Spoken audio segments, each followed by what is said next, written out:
So thanks for coming tonight, everybody. Welcome to Startup Grind. If you don't know me already, I am Adrian Smith, and I'm really excited to be here with you this evening. We normally have hors d'oeuvres and beverages available, but until we can safely resume in-person events, I hope you've got your favorite snacks on hand. I've got a little bit of green tea, just get a little bit of caffeine. So I want to take a second to talk about Flywheel Co-working. Community is at the center of what we do, whether it's Tech Slam and Eggs or Jumpstart or a fireside chat. We bring together our community to learn from one another and support each other. And we happen to have an awesome co-working space where our community comes to work. So when you're ready to leave the home office, we hope that you'll come take a look at Flywheel if you're not already a member. And in the meantime, I hope you'll continue coming to our virtual community events. So take a look at who's on the call today, and I'd recommend reaching out to them through LinkedIn. You never know where a conversation might take you. And with these types of events, I always try to make at least one new connection and follow that person in the future. So before we begin, I'd like to share an opportunity for startups. We're a few weeks away from closing the applications for New Ventures Accelerator. We're looking for quality founding teams building scalable technology-enabled businesses in growing markets. If you're interested in learning more, or you know somebody that's looking for an accelerator, please get in touch with me. I'm hosting a webinar on May 26th to detail the process and the outcomes for the accelerator. We are ideally holding that in person, but if conditions change due to the pandemic, we will move that 100% virtual. So we couldn't really develop programs like Startup Grind or Evolve without the support of our sponsors. So I'd like to thank Lavoy, Dual Boot, and Looking Glass. Lavoy offers expertise and technology to high growth companies. They serve as your finance department and including CFO stewardship. They deliver state-of-the-art strategic support so you can focus on growing your business.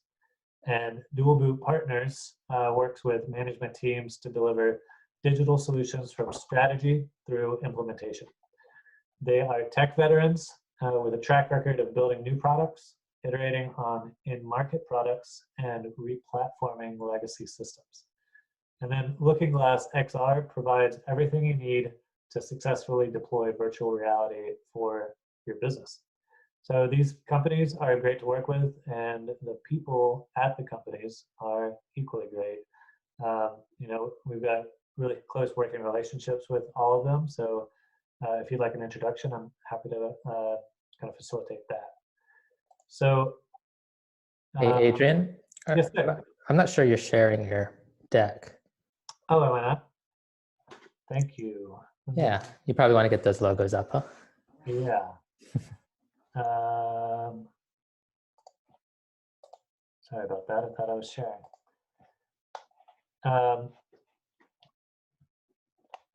So now I'd like to introduce our guest, Kasem Mohsen. Kasem and I met in Asheville a few months ago over coffee, and I'm grateful for that meeting. Sorry, we're getting a few more folks joining the call. We quickly established a working relationship, and we share a lot of common interests and values. Kasem is a data scientist by trade and a serial entrepreneur by passion. He's been a part of over 25 startups, from ideation to bootstrapping, fundraising, acquisition, and everything in between. So you'll have an opportunity to ask questions during the AMA at the end.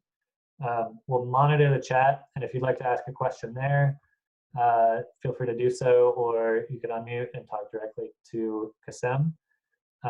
So right now, let's test out the chat feature just to kind of get used to it. If you want to pull up your chat and just say hi to the folks on the call.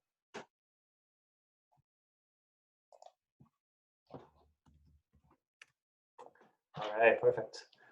And then, during the fireside chat, if you would please keep your mics muted, just to keep the background noise down. Appreciate that. So our agenda is a little different than our normal fireside chats.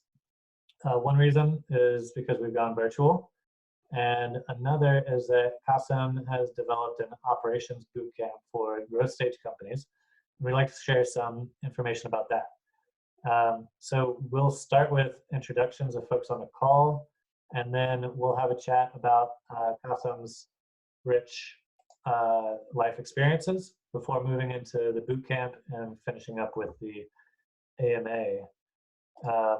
So let's start with introductions.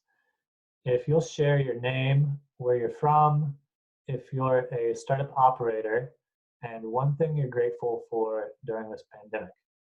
And I'll start. I'm going to stop sharing the screen so we can see each other better.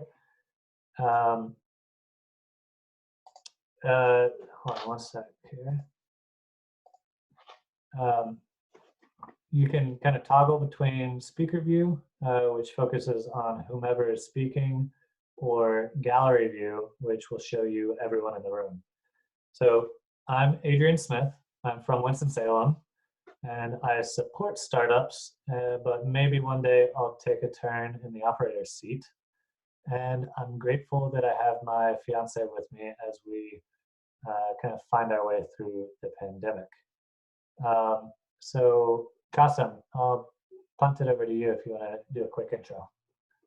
Sure, yeah. I'm Kasem, obviously, and I pretty much do a little bit of everything, and that's always good when you're in the startup world.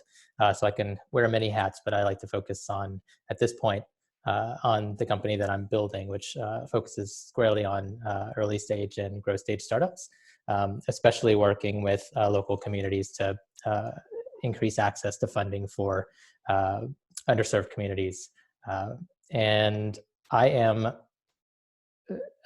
Adrian stole mine, so I'm really grateful to have time with my partner, but I'm grateful to live here in Asheville, which has amazing, beautiful scenery, and it's been really good for, I think, our collective mental health to have the mountains and the beautiful world around us to spend some time in, and to notice and to appreciate. So I made a joke earlier with Adrian that these aren't the real Blue Ridge Mountains behind me, but if I look out of my window, I can see them. So I'm always very grateful for that. Awesome. Thank you. So I'm just going to kind of go around the horn as my screen's showing it. So Barrett, you're up next. Sure. Hey, I'm Barrett with Dual Boot Partners, and so we help any range size company, but especially startups, build their web and mobile software platforms. Within that, though, I have a lot of passion for just helping entrepreneurs make the right decisions up front, whether they're going to work with us or not. It's fun to mentor and advise different startups in their journey. One thing I'm thankful for is just the extra time with my family, because you don't get enough of it in the chaos of the weeks and the activities that the kids have. So right now it's been nice to kind of slow down and enjoy some time with them. Yeah. Hope? Hey all, I'm Hope. I'm in Asheville, North Carolina as well. And I am not part of a startup. I'm a writer and I help to run a small online publishing company. And I feel extremely grateful for my connections with friends and family. I feel like, was feeling like really emotional today, feeling like I have the most amazing friends and the most amazing family. So I was really feeling grateful today for that. Awesome, thank you. Rick? Yeah, Rick Leander in Winston-Salem. I am the North Carolina co-lead for the Transformative Technologies ecosystem. Spent a lot of time on strategy, technology, and behavioral design with startups and then with established companies of all sizes. And I have found the last 2 months to be really interesting as I've reconnected with people all over the country and actually all over the world that I haven't spoken to in years. It's been a great excuse to reconnect. Yeah, thank you. Bobby? Hello, everyone. My name is Bobby Srivastav. I'm a co-founder and chief product officer of Benekiva. We help life and annuity organizations with their claims process, from claims intake all the way to payout. Blue Ridge Mountains are are not foreign to me. I grew up in Sparta, North Carolina, so love going to Asheville every chance I get, and as well as my hometown in Sparta. I'm grateful for my family. So I've been traveling, I've been on the road for a long time, and with the pandemic, all this travel has stopped. So I get to spend some more time with my daughter. That's awesome. Thanks, Bobby. Nolan, you're up next. Oh, you're muted. Here, let me unmute you. There you go. Thanks. My name is Nolan Myrick. I'm with a company called Tech Systems, and I represent our division for risk and security services.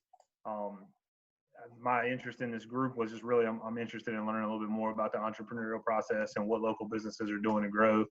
Our company supports a lot of companies here in the Winston-Salem, Greensboro area around technology services and staffing type thing. And then what I'm thankful for is that we can do these things virtually, because I was just in the kitchen helping start dinner, and now I can sit down and engage in some of this and learn. So definitely appreciate that. Yeah, I love the commute has really decreased recently. It's nice. Big time. Fantastic.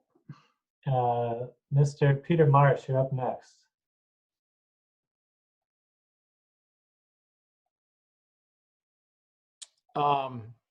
So welcome to my house. When this is all over, I want you guys to actually come here. We'll have a big dinner party. I'm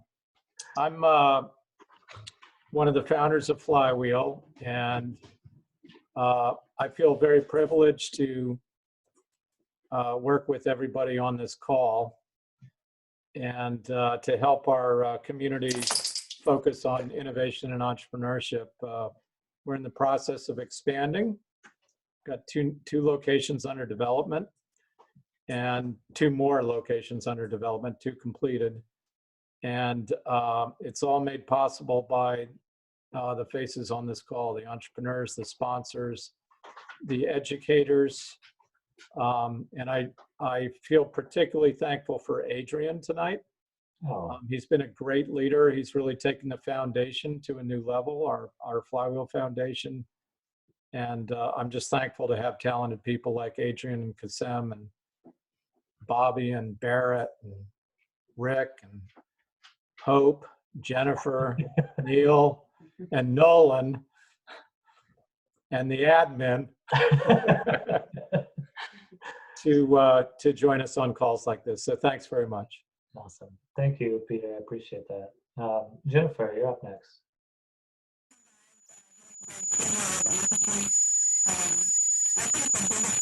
Oh, you're kind of coming in fuzzy.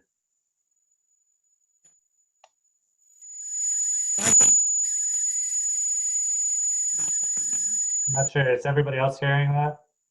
Yeah. Yeah, there's a squeal. I don't know if you have some feedback, maybe. Yeah, it's a little fuzzy. Okay. Let's move over to Neil. Hey, what's up, everybody? I know a lot of people on this call. So I founded a company called Motorco, which was a New Ventures 2018 participant. So it is an early stage startup, and I feel pretty fortunate that in some ways the COVID epidemic is not really good for that company, but in some ways there's a ton of incremental opportunities that are going to open up that are relevant to what we do. So I feel pretty fortunate to be positioned where we are, because I know a lot of people that are hurting, and I think that there's some really cool stuff that's coming our way. Along those lines, I feel pretty thankful to be part of the Winston-Salem ecosystem, where I've gotten a lot of opportunities in the startup world, and I'm excited for the programming tonight. Awesome. And are you calling in from Cary? No, I came in to meet with a colleague of mine in Winston today. Went to see Peter, so I'm actually at the Kimpton Hotel in town, which is still open, strangely. Nice. Well, thanks for joining. Okay. Yep. All right, back to Jennifer. Is this better? Yes, Can you much hear me better. now? Okay, cool. Hi, this is my son Trip. Say hi. So CEO of Ampergy, I have been most thankful for in this time frame to get back to reading and kind of slowing down and spending more time with the crazy. This is just one of two here. And then that has been really, really good.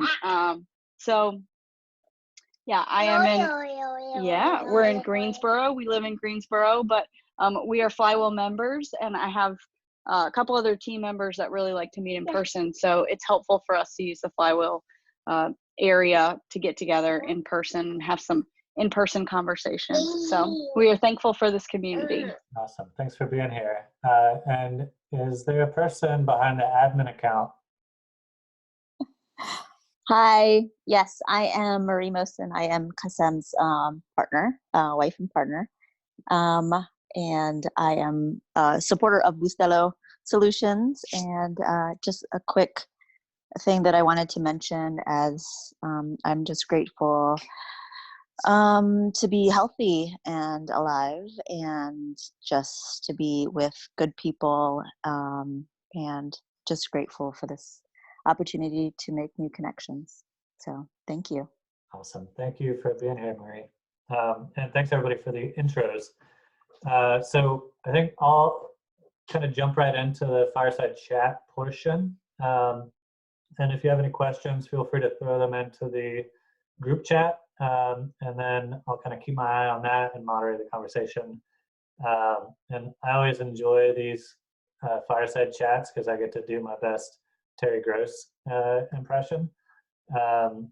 So, Kasem, let's start kind of with your childhood. Can you tell me about, like, where'd you grow up? Sure. So before I start, a couple of shout outs here. So admin did this mural behind me, in case you're wondering. So there's lots of talent here in this house. Most of it does not belong to me. Rick, I love your setup.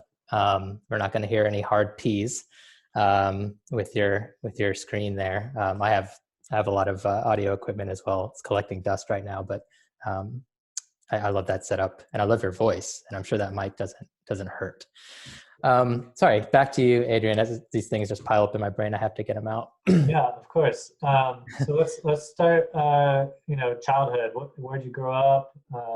What were your parents like? Yeah, so I'll start with my mother, and I'll just tell you that I'm keen to one day write her life story because it would be several volumes.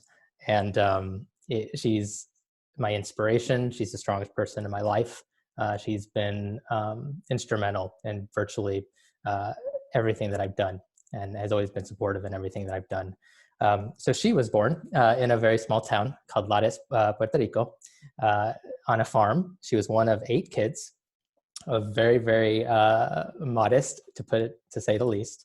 And she moved with her family to the United States and grew up in the South Bronx. So from the time that she was 11, not speaking one word of English, she was in South Bronx, fighting it out for her education and her life, and at the table with 8 brothers and sisters, and I would say, volume 1 is sort of that part of her story. Volume 2, let's just say, starts with being abducted by a tribe in South America and ends with her handcuffing herself to the U.S. Embassy in Ecuador until she got her demands met, which included getting my brother back. So I'm one of 2 kids. My mom had an 8-year-old, 8 years older than me, son from another relationship. And when she came back from South America, she relocated to Rutgers to get her BSN. And so she was studying nursing at the time that she met my father. My father was born in Amman, Jordan. Probably should not have been, but his parents were refugees from the West Bank. So they were a Palestinian family who got pushed out of their home and he was born in Jordan as a child of a refugee.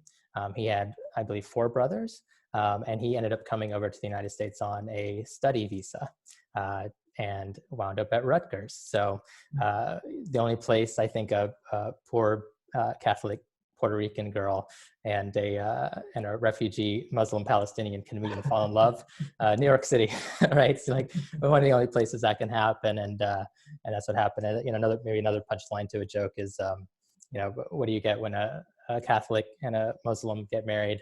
And the answer is a Buddhist, apparently. So there was a lot of richness, a lot of culture. Immigration is a very, very deep part of who I am. It's a lot of the lens that I see through about the goodness of this country and the goodness of entrepreneurship and the opportunities in this country come through the lens of immigrants trying to make a better life. It's what we were built as a country from the work, the blood, the sweat, the tears of immigrants. And so that's always been a central sort of humbling part of my journey.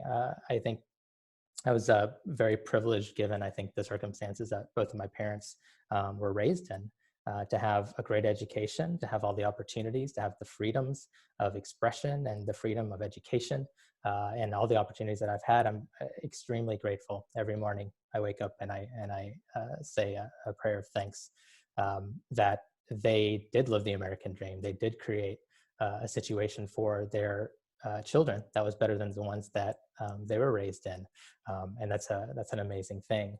When I was around 6 years old, my father passed away rather suddenly, and so my mother found herself as a single mom raising 2 boys, and without really a support system. And so we wound up moving down to Orlando, and that's how I ended up in Florida. And that was because we had some of her family, one of her 8 brothers and sisters, was living down there. In fact, a couple were living down there at the time.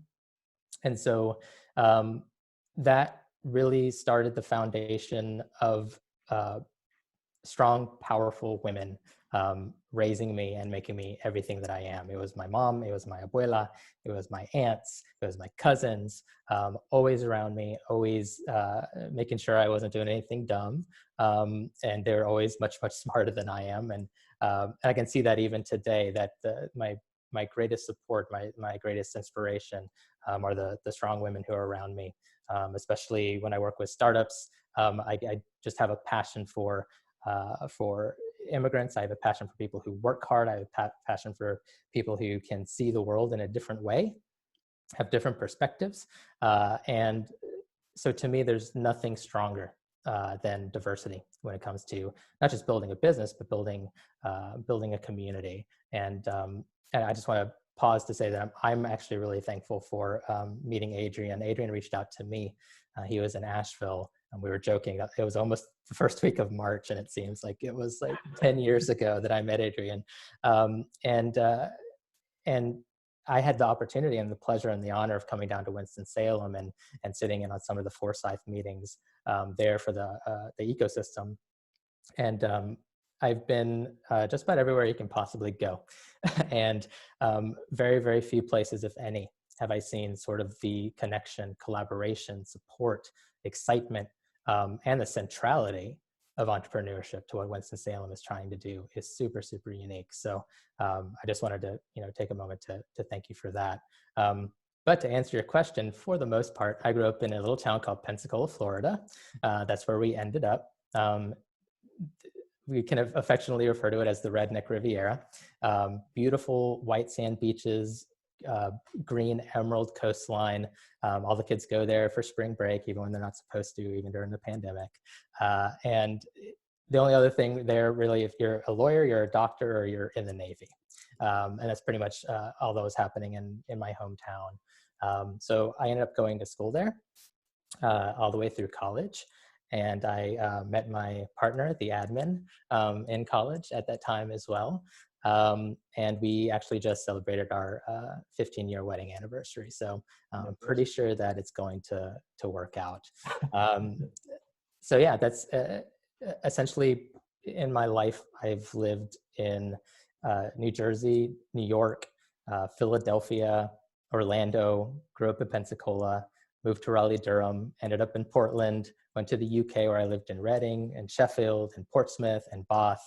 And I ended up at the end of the day in Asheville, North Carolina, because I just can't think of a better place to be.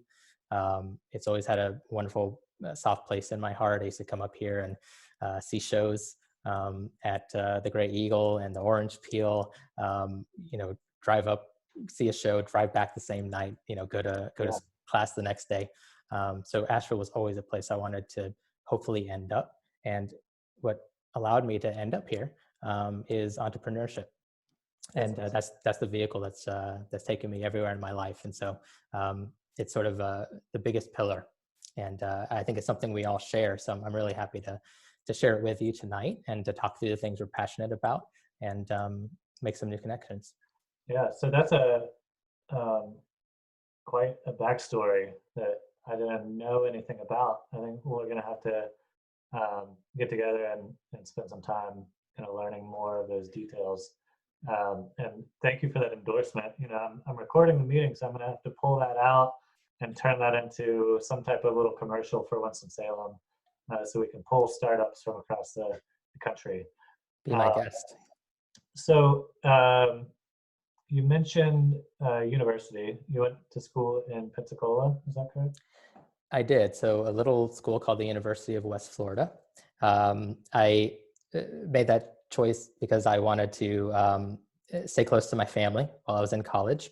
And then I met a girl and I couldn't leave. So I ended up, I was actually a computer science major when I first started. And then I ran into calculus. And I realized that, as a young 20-something, there's things in the world that I actually can't do. And calculus was one of them. It just wouldn't get into my brain. So as I was searching for where I could pivot, I ended up in this fairly new program that was this blend of business and IT, sort of this new world of, e-commerce and the early 2000s. And so I ended up falling in love with data, of all things. And so the first database class that I ever took, it was the only programming language that really synced with me as I started working with SQL. And then I quickly realized that everything is data, that everything we do, all of our connections, all of our relationships, everything we think, all of our intentions, everything is a data point. And if you understand the data behind what we do and how we communicate and how we relate to one another, that you can almost hack organizations, hack teams, hack people to be more productive, to be happier. And it's really just empathy. And the way that I am able to get there, almost in a weird way, is understanding what are the underlying data points that connect us all? What are the things that we all want? What are the things that we all might be scared of? And so you'll probably hear me talk a lot about relationships and data and relationships together, which might be new to people. But that really launched me on my journey into my first job out of school was actually a data. I don't know what I want to call it. Basically, I worked for a market research company, and they would do a lot of a political and other types of market research. But I was the guy or the kid that would basically have a stack this high of all of the free answer questions that people would answer in a survey. And I had to go through and code through, all of that. And I stuck around long enough to actually get a job from an internship there. But then I moved into my work with the Navy, which was kind of where I started to really form my worldview around work and business and small business. So that's kind of where you transitioned to out of college? Yeah, so after I moved out of that research company, there was, and I didn't look at it this way, I look at it now maybe, it was actually a startup. It was a service-disabled veteran from the Navy who actually was, pretty heroic guy, one of the gentlest, kindest people that I've ever worked for, and is one of my mentors. His name is Jim Lacey. And he was starting this small consulting firm that was working with MPDC, which was a organization inside the Navy. And they were spearheading something called the Revolution in Training.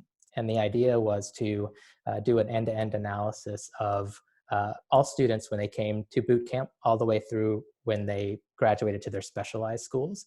And our job as a team of data scientists, industrial organizational psychologists, adult learning experts, was to do that analysis and recommend ways to make that training more efficient and more cost effective for the taxpayer, and ultimately create better sailors and soldiers.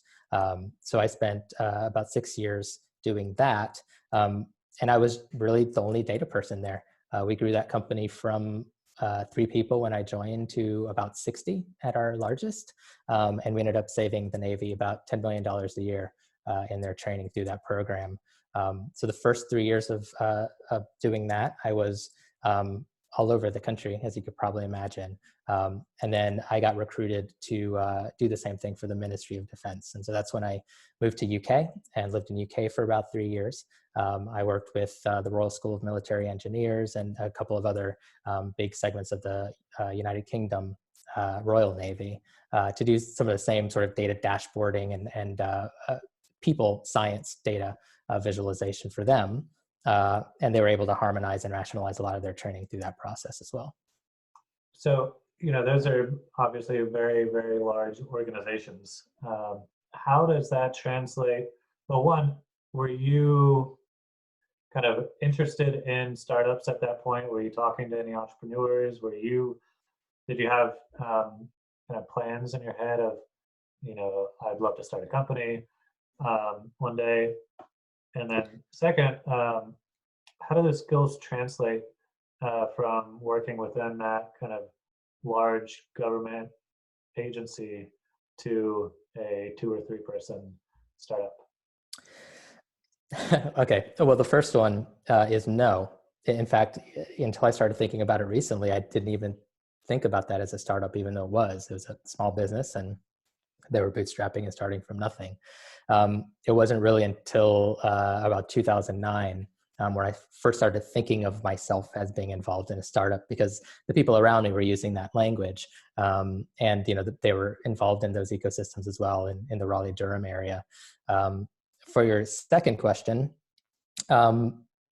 we were always kind of the renegade group, right? And this tends to happen with, if you've been a consultant and you're entering a large company, generally people will try to wait you out, especially in government and in the military, because they see people come and go, right? So it's actually very difficult to make an impact. And I credit those 6 years with actually a lot of my professional toughness, because some people would be passive aggressive, some people would just be aggressive, because you were an intruder in their life, and a lot of times they were very comfortable, even though they weren't getting great outcomes, even though maybe the education wasn't up to par with even other countries.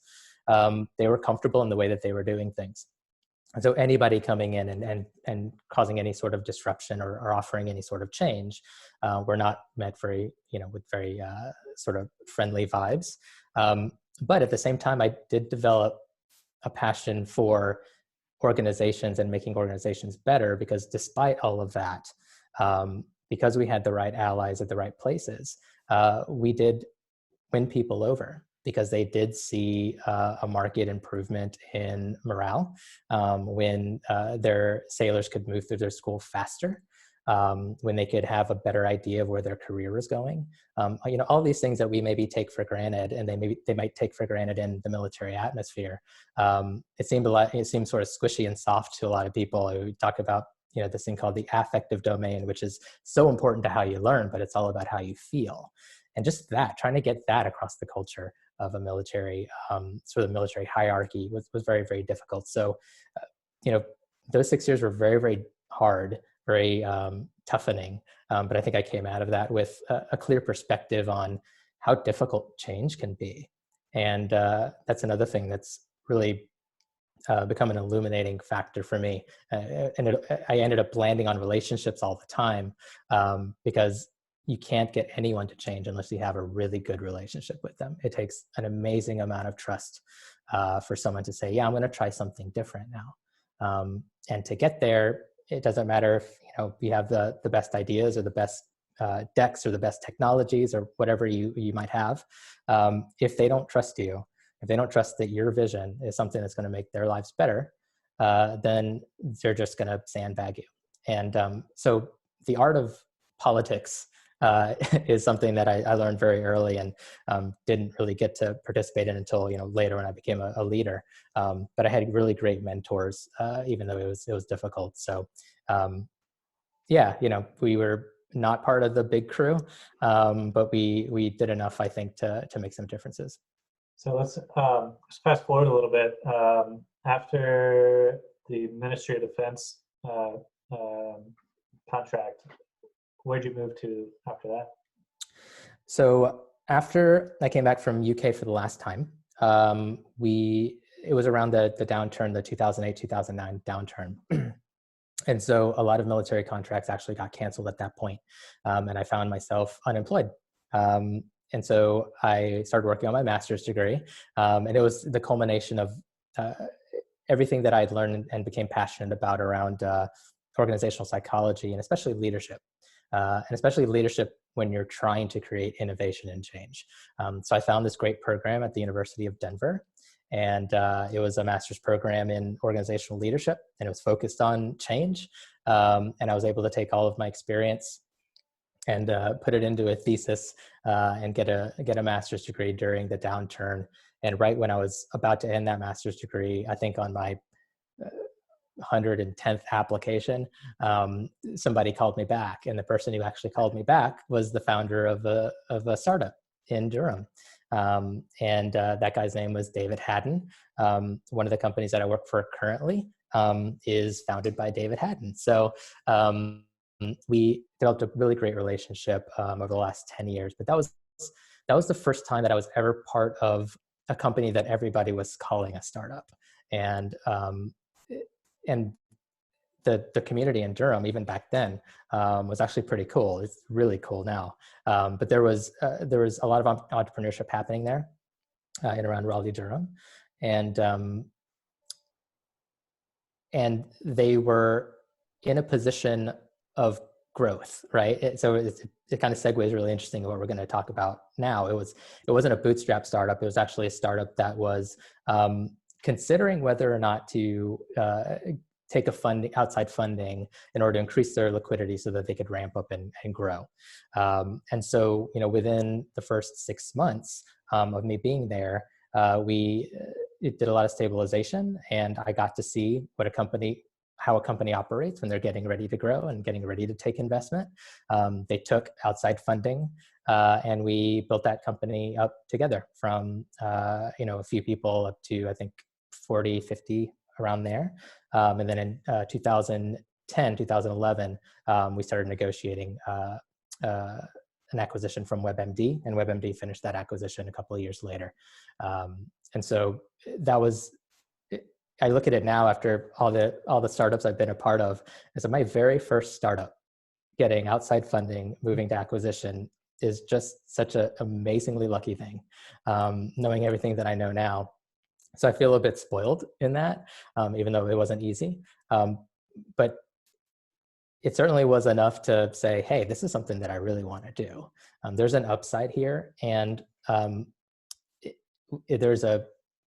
we actually made a difference. The platform that we were working with, the product that we were working with, we partnered with Johns Hopkins. It was an online virtual patient for doctors, so that doctors could interview, do tests on patients online, make decisions, and then get credit for that, continuing medical education credit.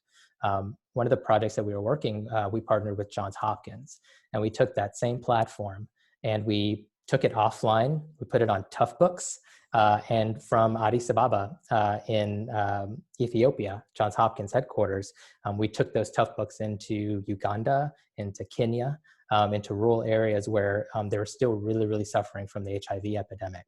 And not just HIV, but tuberculosis and several other comorbidities that would show up together as a presentation. And if you know anything about the healthcare that exists in those areas, it's almost all volunteer. And the turnover for that is so high. So as soon as anybody gets trained up to where they can make money, they go someplace else to make money. And so there was a brain drain that was happening out there. and being able to partner with them and take that technology out there, collect data on patient outcomes. And over 3 years, we were able to take that data and discover that we added hundreds of years of life to thousands and thousands of patients, just by being able to diagnose things earlier, by being able to treat things with more modern medicine, things that they didn't have. I'm talking about 1980s drugs, like the very first AZT that came out for HIV. That's what they were using. So they were so far behind the curve. And that was the one time where I saw the power of entrepreneurship to truly change people's lives for the better, to extend their life, to give them a better quality of life. So there wasn't just a financial upside for me. There's actually an upside in making a difference in the world. And that's not something that I really saw being inside the Navy for 6 years. You move them an inch, it takes you 10 years to move them an inch. In 2 years, we changed thousands of people's lives. And that was the hook for me. We can use entrepreneurship to change the world. And I never let go of that. Yeah, I know that's a topic of a lot of debate, how to best serve the bottom of the pyramid. Lots of kind of university courses and Harvard Business Review articles. So it's really interesting to see that data point of a successful company that can actually develop positive outcomes and then have a successful exit following that. That's a really fantastic story. You have experienced kind of a variety of roles in 24 other startups. So, we don't have time to go into each of those. But are there any memories that kind of stick out, particularly within kind of the framework of operations role? Just some story that you might want to share with the audience tonight. Just one, huh? The number of startups may seem staggering and maybe unbelievable. But I can tell you how I got there. Essentially, after we sold that company to WebMD, I moved over to Portland, to the West Coast, just to kind of be in the heart of it. And I just never said no. I put myself out there. Anybody who needed any help, anybody who had a great idea and wanted to change the world, I took it on. I helped them, whatever I could do. And so that's where sort of the 24, 25, come in. I haven't started that many, but I've been involved and I've touched a lot of them. The hardest thing I ever did was my last bootstrap startup. And it taught me so much about hubris, maybe. So our mission essentially was to use the Internet of Things to reduce the water and carbon footprint in agriculture. And one of the things that we started with was replacing cows with crickets, right? So looking at sort of the devastation that cattle production is doing to the environment and the inequality involved with that, and the sustainability of eating insects, right? So talk about change of behavior, especially in the United States. But we were still able to raise a seed round and build a farm here in Asheville, North Carolina. That was actually our prototype farm. I thought that we could scale that. However, we were all software people and we had some hardware people, but we had to go find people who would run a farm, right? So it was that dog that caught the car moment when you get funding for something so radically different. And then you realize that, okay, I've got a lot of money in the bank to do stuff, but I bootstrapped this for 2 years and I'm really, really tired. Oh, and we're all software people. Where do we find farm people? So it was an energy, it was a passion. But I think when we got to the other side of raising that funding round, we didn't have the intelligence and the expertise and the background to really scale things in the way that we needed to scale, because we didn't understand the actual market that we were entering in. We were smart people when we were trying to figure things out and learning a lot. but again, it's almost like that calculus thing, right? It was just something that's like, I just don't know how to do this, and I don't even know where to start. Yeah. And it was, we did okay, but ultimately it wasn't as successful as we wanted to do. We got good media, got good other things, but farming crickets is hard. So anybody who might be on the phone, who's dreaming of being a cricket farmer, let's talk, because it's not as easy as, I don't know if you think it might sound easy. And that might not be a positive story, but for me, there's been so many better lessons in failure than there have been in success. And something that I want to focus on as part of this boot camp is the idea that success is harder. Success is harder than failure. And success shows you who you are, and success will show you who your co-founders are, and success will show you who your investors are. And so it's really important to know that. It's really important to have those relationships square before you're successful, and then to take inventory of those relationships when you are successful. Because even good change, even getting $2 million in funding, even raising a Series B, even those kind of changes are hard, because as humans, we just make change hard. And with co-founders especially, if you've bootstrapped something together, you raise a round, you're close to burnout, and now the work really starts. Relationships are everything at that point. And if you can still look at your co-founders and trust them, and they're still in it for the long haul, and they understand that there's going to be change.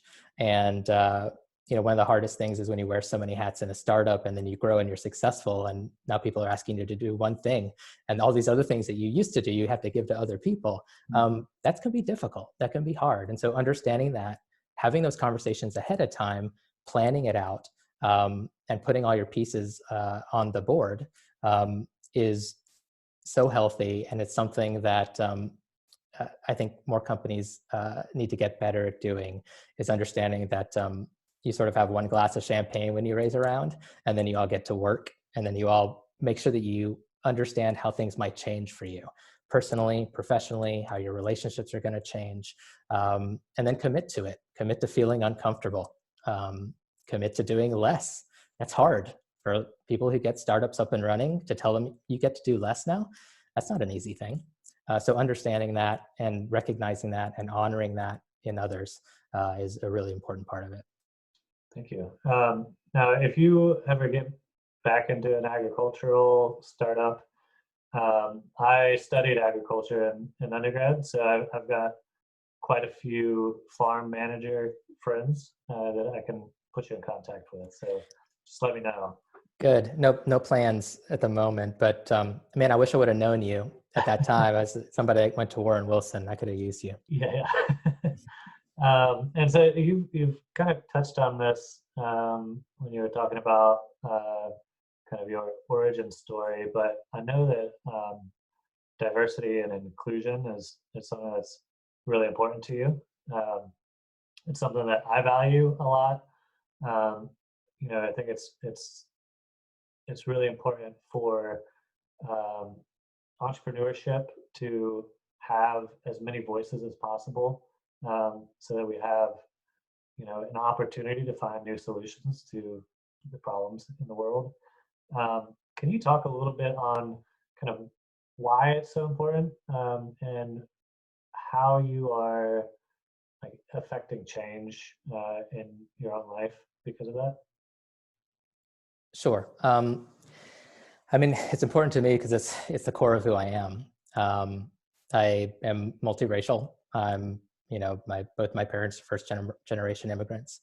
And, I've been in communities like Sacramento, and other communities they all live together. They all live in the same neighborhoods, all the different cultures, and the vibrancy and the health of those communities. It really comes through in how you feel when you're there, when you're in those places. I felt some of the same energy in Winston-Salem.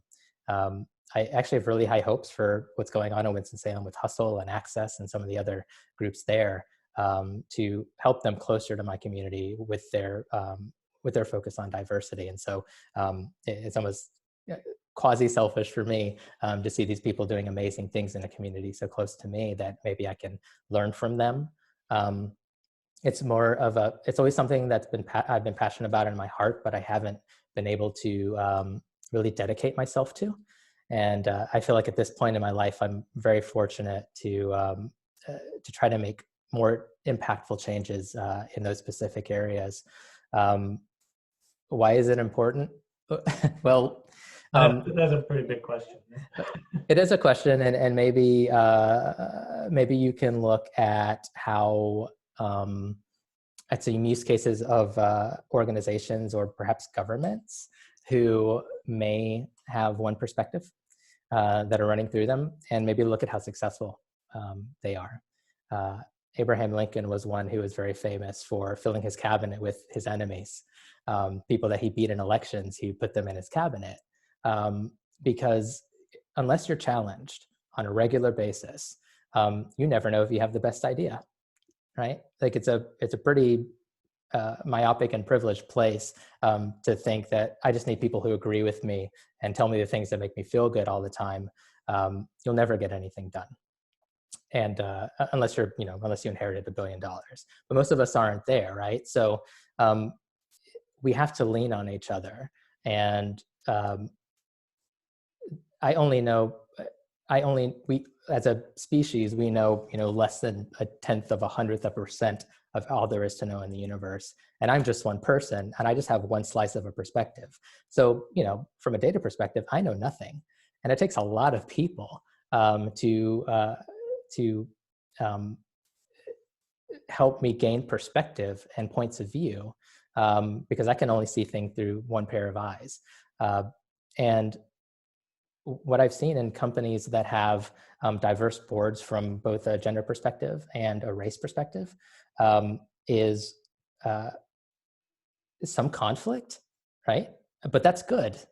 Unless there is some sort of creative conflict, and a lot of people shy away from this as well, there has to be creative conflict if you're going to do anything good, right? One, that tells you that people care about what you're doing.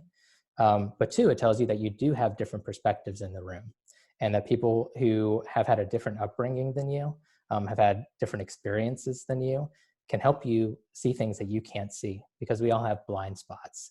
I was talking with this gentleman the other day, and I use a standing desk.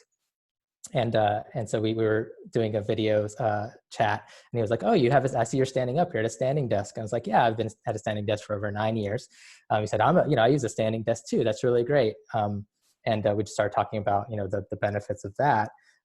And he was saying, like, everybody sits down all the time at their work. And I told him, that's a pretty privileged view to have, right? My mom worked nights as a ER nurse, and she would stand on her feet for 12 or 14 hours. There are chefs, there are cooks, there are agricultural workers, there are people who stand on their feet for 20 hours a day, right? So just those types of little things. You can't gain that perspective unless you have somebody who has had those experiences, or know somebody or love somebody who has had those experiences. And if you're an entrepreneur and you're trying to make a change in the world, I don't see how you could possibly do it without opening yourself up to other people's points of view. Awesome, thank you. That kind of tees us up for kind of quickly, so we can get into the Evolve series. What do you see as next in your career? Do you have any, I know you're involved currently with a couple of startups, but do you have any major goals that you can share with us? I'm in a place, I think, of transition and growth for myself as well. The last job that I had, it was a consulting firm that basically hired me so they could get acquired. And I helped them do that. And I really didn't know what I wanted to do after that. And so this actually gave me an opportunity to, for the very first time, kind of do something for myself and by myself, with others, of course, but really cut away all the fluff and say, what's important to me? What do I want to dedicate my life to? I've been very lucky, been very privileged, and have amazing experiences. How can I pay that forward? Things like tonight, I'm so honored to have the ability and privilege to talk to folks who maybe have the same passions as I do. but ultimately what I'm doing right now, my company provides fractional executive leadership. So I chop myself up into little bits, and everybody gets a little bit based upon what they need. And that plays into my need for sort of broad portfolio and diversity. That's how I get diversity in my life too, from a business perspective, is just as many different ideas from as many different people as possible. And what I'm really hoping to do ultimately is be in a position where I can control some amount of valuable assets that I can then earmark for either women-owned businesses or minority-owned businesses, or some of the things that you guys are doing are amazing with the Thurgood Marshall Fund, and all these things really, really excite me. And ultimately, if I do things right, I'll be able to either start becoming an angel investor or possibly move into the VC space, but allow my focus to be very honed around building more diverse companies and communities. Fantastic. So we've got a question from Bobby. And while I try to get the screen share back up and running for the next section, can you answer, what are your thoughts or advice of when communities take diversity and inclusion to the extreme? Oftentimes I get comments like, I want more tech mentors and I want a woman. How about wanting me for my talent? Yeah, I mean, this is really an affirmative action question almost, right? It's not an easy philosophical thing. And until we get to the point where we're sort of beyond our differences, I think that we all need to be aware of how important and powerful diversity can be, while still hiring people on their merits, right? And there's a difference between, equality and equity. And, equity means that everybody has the same shot all the time, all the same opportunities all the time, and we're not there. So until we get to true equity, we have to practice equality, which means that we have to be aware, if we're looking at a set of 10 applicants, if 9 of them are the same type of person, we have to be aware that our hiring practices are not equal. And until we build an equitable company, our hiring practices won't be equitable. So you got to start somewhere, I guess. And I know it's really frustrating. I've been in that place too, where sometimes you feel like a token. But if you are, I take that as an honor now. If I have the opportunity to represent any sort of diversity, I don't want to get in my own way, unless it's very clear that the intent is not, not kosher. But regardless of how that diversity gets implemented, the importance is making the best of those opportunities. But I certainly understand the feeling that's coming across in this question. And my only hope is that we can truly move to equity, where we don't have to think about these things anymore. We can all be, support each other based on our talents and use each other based on what we can contribute. But I think we're just not there yet, and equality is kind of the best thing we have right now. Bobby can yell at me, by the way. She doesn't have to stay on mute. if she disagrees with me, I'll be happy to. No, I think that's fair. I just, there's so much that, I think we're all learning as a community to how do you embrace and how do you make things, how do you bring folks to the table? It's just, it's not fair when, when you're bringing folks to the table and out of that, pool, you're just going to select somebody just because they look different. I think the intent is, how do you create opportunity where they exist, right? But then it goes back to your mental models and biases, and I get that, but it's unfortunate that, we're in 2020 and we're still talking about these topics. Yeah. I feel your frustration, and trust me, I've been there as well. But representation is extremely important. So if we have the privilege to be representative of people who don't normally get the same kind of opportunities, I feel very strongly we should take that seriously and make the best of it. Because someone who looks like me, a little boy who looks like me, may not ever think of entrepreneurship as a possibility. But if they see me doing it, then they might get empowered to do that. And that's the power really of representation, and that's part of diversity as well. So, but I know I can feel you. I understand. I've been there. All right. I want to keep this moving. I think I've been a little selfish with my questions, and I want to make sure we leave a little time at the end for some additional questions. So Peter, if you don't mind, we'll get to your question after this section here.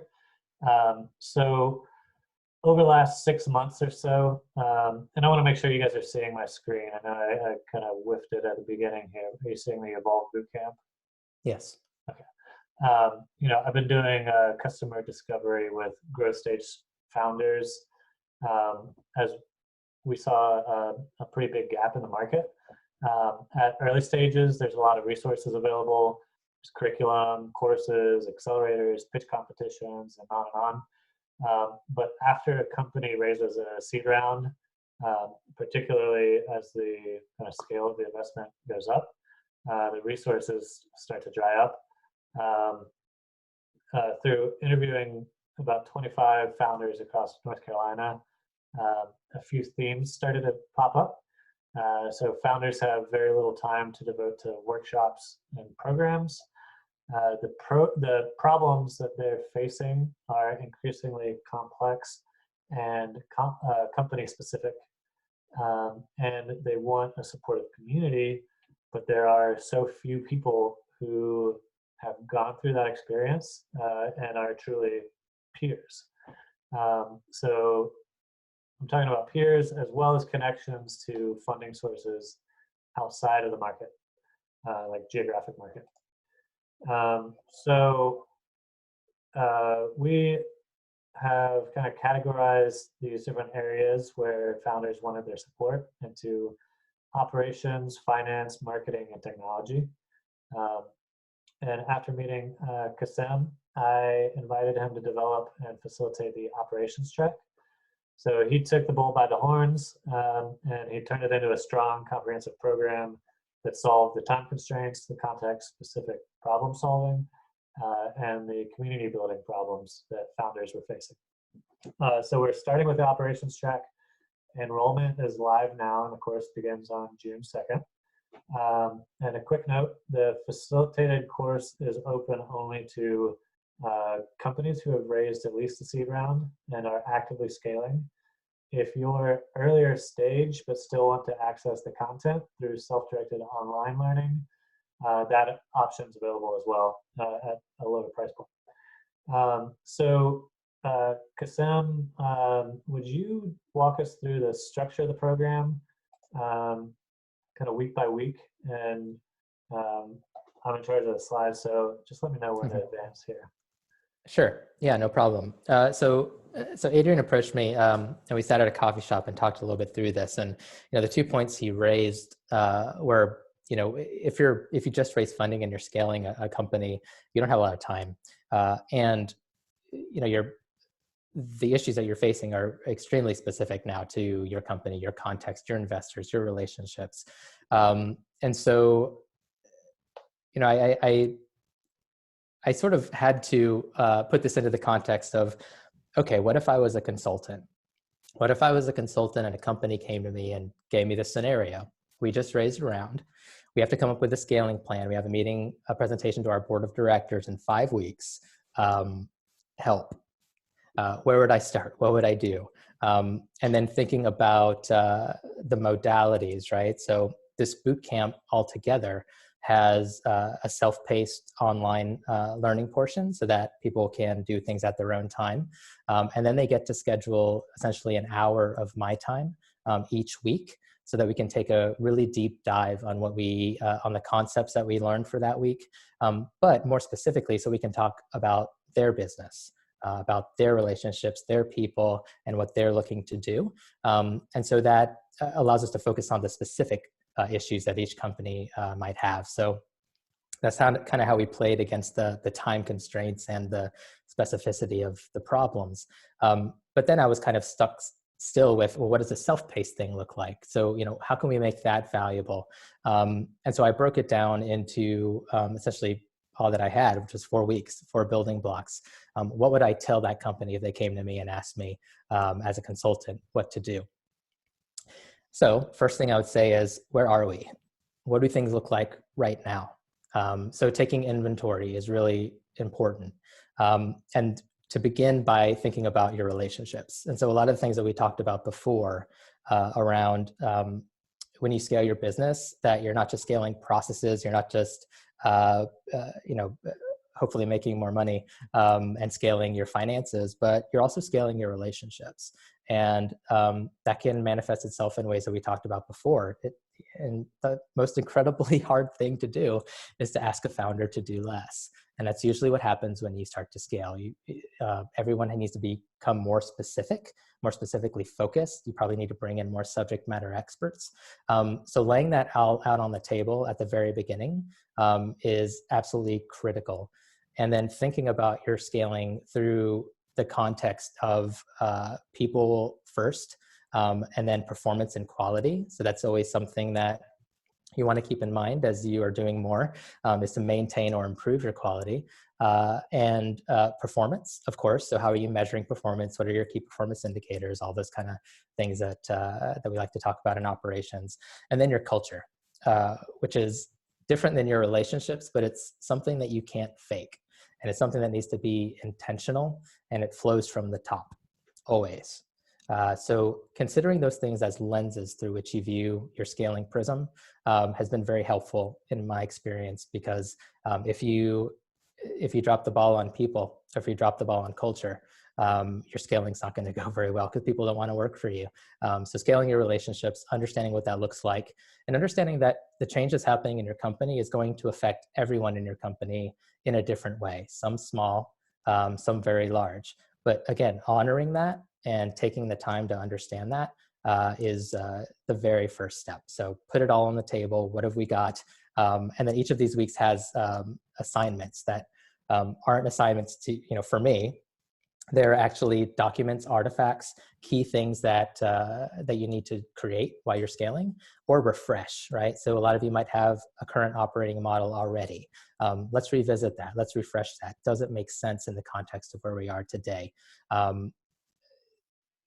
As with most things, I think Eisenhower said, planning is invaluable, but plans are useless.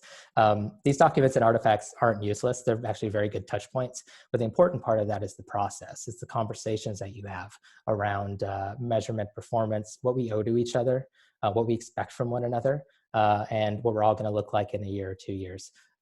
Those are the important things to start talking about at the beginning. Good. On to week 2. Week 2, where do you want to go? So now that we know where we are, where exactly is it that we're headed? So what does your future state look like? Again, we have very practical assignments at this point. We talk about target operating models. We talk about single page strategy sheets. I like to be very, very simple. I'm very lazy, which I found has helped me a lot, especially in entrepreneurship. I also don't want people to start doing busy work through this. I want everything that they do to be a great use of their time. I don't believe that your strategy document has to be 1,000 pages long. I don't believe that you have to have, a 2 gigabyte Visio document to show your operations. I think you can keep it simple, and you can stay focused on the key things that are going to drive your business forward. Remembering especially that at this point, you may have some new board members. You probably have some investors who are going to have a say. So again, relationships. When it comes to where you want to go, always think about people first. And this is really where your process starts to come into place, and where it gets really, really important, right? So if you make more money, but you spend the same amount relatively, you're just growing. You're not scaling. In order to scale, you have to maintain and increase your efficiency so that you make more money and you spend less, and then you get more profit. And then that's what people like to invest in and people like to buy. So the power of process is extremely important, but we can't ever let process trump people, if that makes sense. And really the other thing that I didn't throw it in here as an afterthought, but we're going to have to talk about virtualization. And we're going to have to talk about it and think about it in terms of contingency planning in this new normal, right? So what are the risks to your business if nobody can be close to one another for an ongoing period? I know that we've all been thinking about that. Some of us are well positioned to maybe get through this. Some of us might grow through this, and some of us have seen real disruptions. Please keep in mind that this is not the last time this is going to happen. I think we all know that this is probably going to be something that we have to get used to. So I would be very remiss in not making that part of our conversations, but I would really want to know how that affects each company and the cohort specifically, so that we can talk about what their contingency plans might look like when the next wave, inevitably happens. Yeah, I know Twitter just announced that they're not ever going to require their employees to come to the office again. Good. Yeah, I mean, I won't tease it. I did read Peter's question. We're going to have a hard time as a society putting the genie back in the bottle with this remote work thing. I mean, people are just like, why do I have to come to work anymore? Why do I commute an hour and a half? I'd say up to 80% of most of our modern workforce can be virtualized outside of non-essential employees and other things. It just doesn't make any sense. It hasn't made sense for a long time. Right. So I'm actually really happy when it comes to the equity that this could actually start to create for people. Yeah, so I have to jump in on that one. The co-working spaces are going to probably experience a boon, significant increase in demand, because flexible alternative work environments are still going to be highly valued in the post-COVID environment. Yeah. Yeah, and I think you'll see less companies investing in their own spaces. Can you share with everyone that's on the call about your Black Swan article? I thought it was fabulous. Putting in a little plug for your blog post here.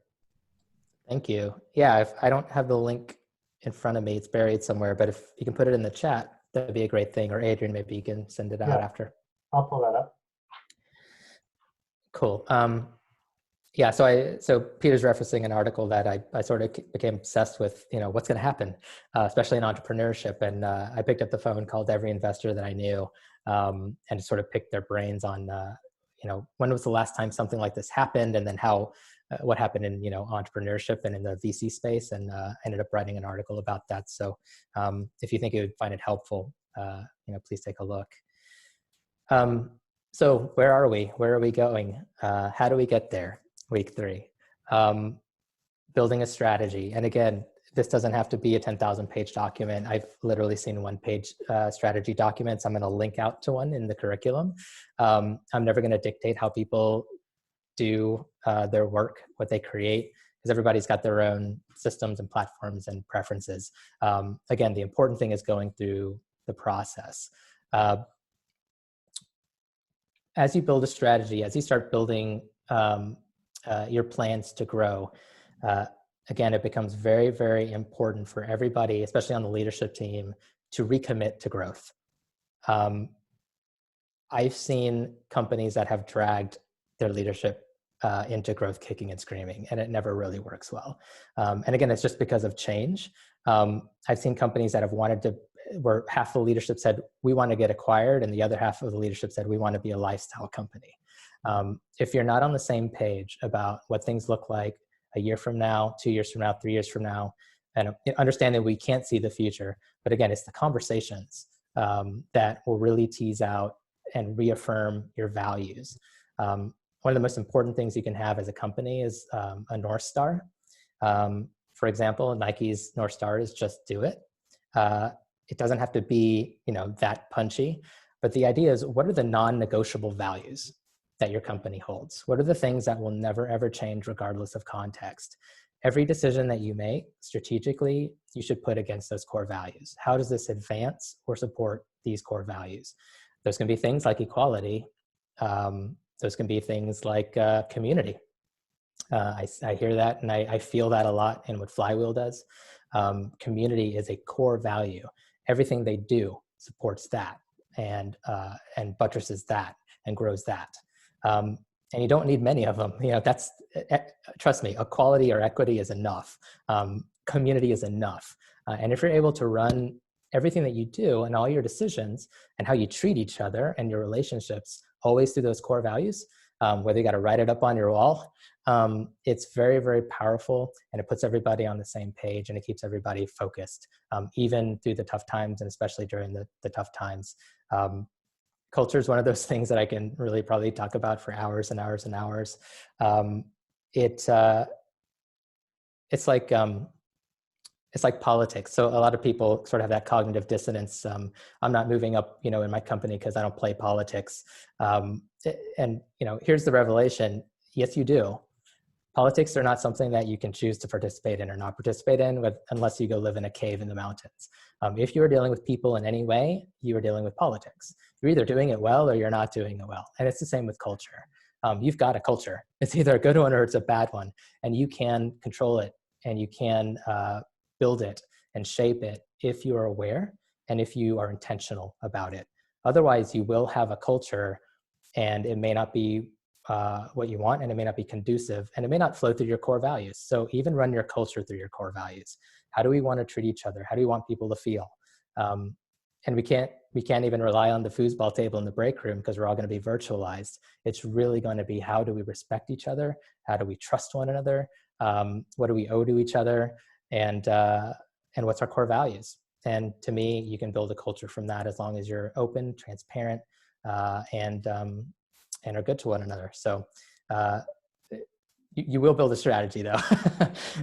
You're probably going to get sick of me talking about people and relationships, but it's just it's the only one thing that I've seen, like horrible crash and burns. I can never look back at some horrible crash and burn and say, our accounts receivable system went down and that killed the company. It was always a founder doing something bad. It was always a relationship breaking down, always. So the thing that will make or break your success will be your relationships. If I can get that through in 4 weeks, then I think I would be happy. And week 4, refine, communicate, get everybody on board. This is really what I'm looking forward to the most when it comes to the consulting piece, because I know that there are going to be tensions, and there are going to be we're going to talk a lot probably about psychology and feelings and emotions. This carries on from week 3. If something happened when you were circulating that strategy with your core leadership or your investors or other stakeholders, and you start hitting some roadblocks, this is the week where we're going to sit down and try to figure that out. What do we have to do to get everybody on board? How can we be empathetic towards what people are feeling, what they might be scared about?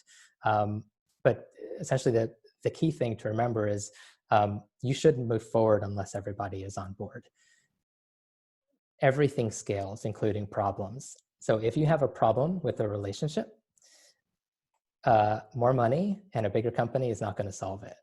I can promise you that it's not. You've got to deal with it while you're able to, while it's small, while you can squash it like a bug. If you let it grow with your company, it's going to become entangled. It's going to touch other people. And you're not gonna meet your goals. So we'll talk a little bit about that.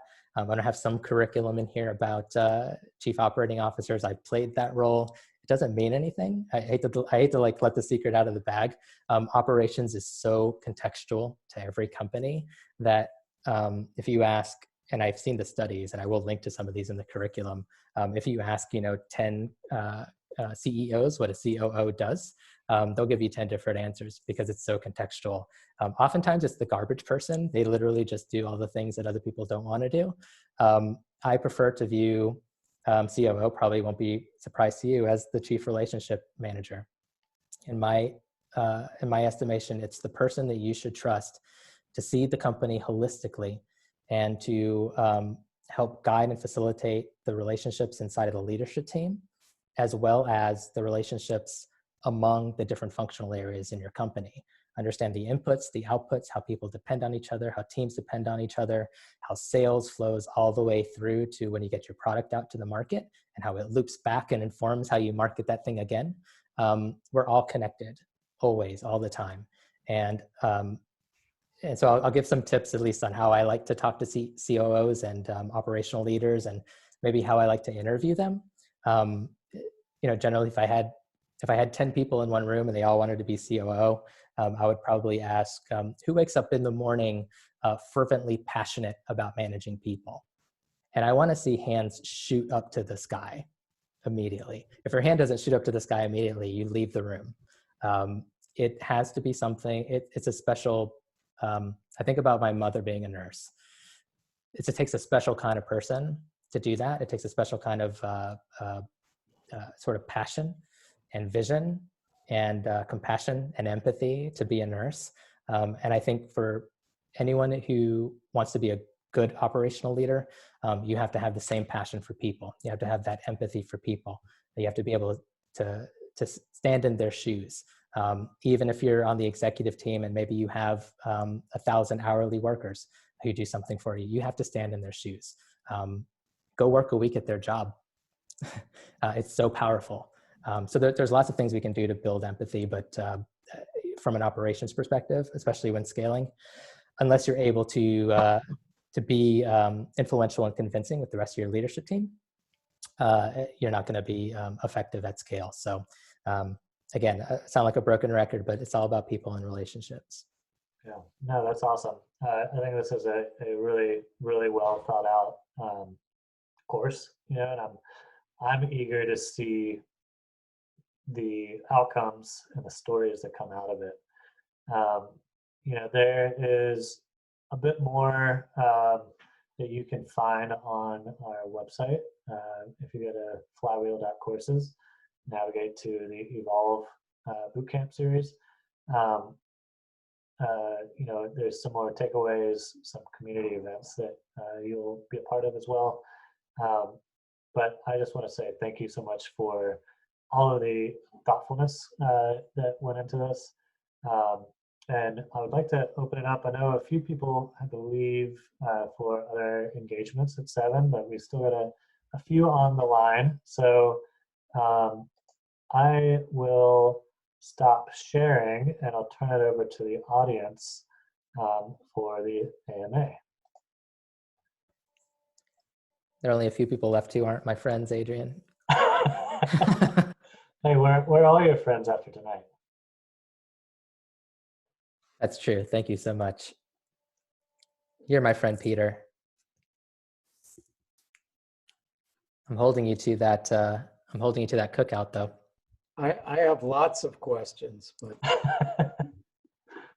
I'm not sure I should be the one asking them. Hey, did I say Kasem? Kasem? Kasem. Tell me how to say it. Kasem. Kasem. Yeah. So I have a background in operations, and one of the struggles that I've had as I've started leading this team is, people join a startup because it's a little more loose than managing the typical operation, right? And coming in with like systems and processes I've seen in my past, like really turned people off. And so like, how do you find the balance between, setting rigor for in-process measures and output measures while still keeping that startup feel? Yeah, so 2 answers to that. One, involve them if you can. So the most powerful thing that I've seen when it's a consultant trick, right? They have to feel like it's their idea. So if they've contributed to some of the process, some of the rigor, and they can visualize why it's going to make their lives a little bit easier, that helps tremendously. There's also a point where you can't feel and operate like a startup anymore. And that, again, goes back to relationships. It goes back to change. And so transparency and honesty and just being real with people is kind of the low-hanging fruit there. Just say, hey, here's where we want to go as a company. Here's how it's going to benefit you. It's going to mean some changes. We're going to have to keep track of hours a little bit closer, for example, or we're going to have to reduce waste in these ways. Here's how it's going to benefit you, and here's how it's going to benefit if you have equity in the company. We're trying to raise your equity. If you maybe we're going to be able to provide benefits when we couldn't provide benefits before. Maybe you'll just have better work-life balance. Try to find ways to communicate in terms that how it's going to help people. Include them when you can. But there's always going to be a point where you grow a little bit past the people who were there at the beginning, and it almost never happens more than it happens to founders. At this stage, the people who have the talent to get companies to where they're ready to grow don't necessarily have the talent or the energy once they get there to actually push through it, right? So that in and of itself, even if everybody feels good about the startup, if the founder checks out, that's a change for everybody too. So just making sure that everybody knows that, hey, we're not going to sugarcoat this. There's going to be changes. Some of them may be different for you or hard for you, but here are the reasons why we're doing it. And do you have any ideas on how maybe we can do it better? Thank you. Yeah, no problem. I feel that question too. Yeah, I feel like I'm dealing with a lot of that in my present as well. But it's a good question. Thank you. Sure.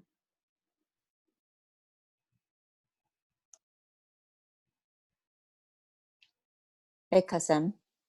It's Marie. Hi. Hi. I guess I wanted to get an opportunity because I am so intimate with what you're dealing with right now. I guess, what are you dealing with right now? What are your clients, and how are your the different stages of startups? I just think it would be a good opportunity to share where you are now. Yeah, that's a great question. So I talked a little bit about before about, what am I doing these days? I'm chopping myself into bits. So, right now it's kind of 3 bits. One bit does this stuff. Another bit is actually a early stage seed round. They just raised their seed round. And they're actually coming to North Carolina, hopefully to be a part of the accelerator here with Flywheel. They are from Romania. So they're a Romanian team. I help them incorporate here in the States. And they are creating a really cool app that gets real-time feedback from your vehicle so that you can drive more safely. And Adrian knows all about them. They've been really fun to work with and are super early stage right now. The other company I'm working with, so there's someone called Joanne Shabrick on the line. She joined a little bit late. And she... Oh no! So she's the founder of the other company that I'm working with. And so when I talked about Therism, Dave Haddon and Joanne were the founders there, and Dave Haddon and Joanne are the founders for this other company. And they are in growth stage, so they're in the stage that we are talking about exactly right now. And they're dealing with some of the same sort of growing pains that Jennifer brought up around, startups are super, super fun until they got to grow. And then we got to make sure that, we are getting our hours, recorded right. We got to make sure we're cutting spending and being smart about our money and all those things that we need to do that aren't super fun and aren't super startup-y feel. And so she's my partner in what we're experiencing here. But this kind of goes back a little bit to what Peter was asking as well. This company is called Proficiency, and it's out of Raleigh, Durham. And they provide clinical trial training software, a platform for clinical trial clinical researchers that's completely virtualized. And if you know anything about the clinical trial space, the way that they've done things traditionally has all been around this thing called an investigator meeting, which is this giant kickoff meeting that everybody attends in person, and they learn about the protocol, so the drug that they're going to be doing research on. They learn how to treat patients, what to look for, how to include patients in the trial, how to exclude them. All that kind of stuff happens at this really big meeting that everybody flies into. Guess what they can't do anymore? So the companies that are poised for virtualization, either through their product or through their makeup as a company, and Proficiency is poised well in both positions, right? They have a product that's online that trains investigators and researchers online. So they're already virtualized and they don't have an office. We all just work virtually. So we're a virtual company.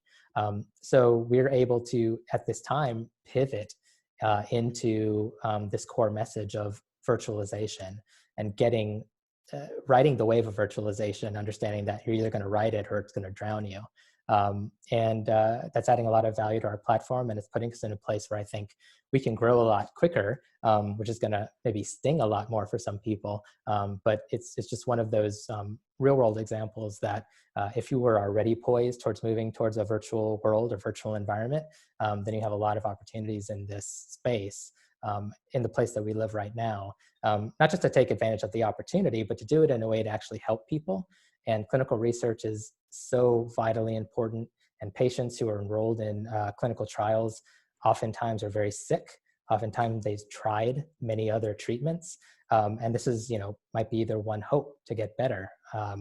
And so again, it touches real people. And if a study gets canceled because they can't do things in person, that can be devastating for folks. And so in very real terms, being able to pivot and capitalize on this business opportunity also allows us to do a lot of good in the world, based on what's happening. So, I would say that that's sort of the line of delineation that I've seen is those companies who are either able to virtualize quickly or already have a foot in virtualization and enablement of virtualization are really set to kind of, rule the world in the next 6 to 8 months.